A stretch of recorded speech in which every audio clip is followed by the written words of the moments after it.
Syederalun tim peneliti sejarah Lamuri yang terletak di Krung Raya Aceh Besar, Sabtu menyelesaikan penelitian tahap zonasi.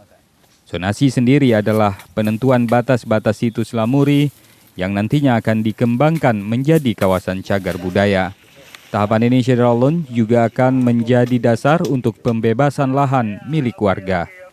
Terdiri dari peneliti FKIP Universitas Syah Kuala, Disbub Par Aceh, University Sains Malaysia dan warga setempat, penelitian kali ini juga telah menemukan batas geografis, batas administrasi dan batas kebudayaan.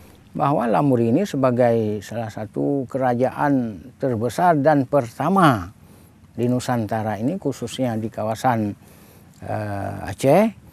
Jadi di dalam batas terutama sekali akan ditentukan batas inti daripada ini, kemudian ada kawasan pengembangan dan juga kawasan penyangga.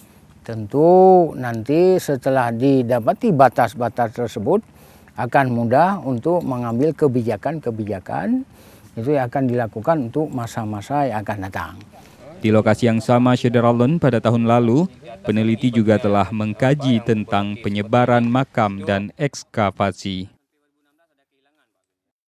Dari Krung Raya, R.A. Karamullah, Serambi On TV.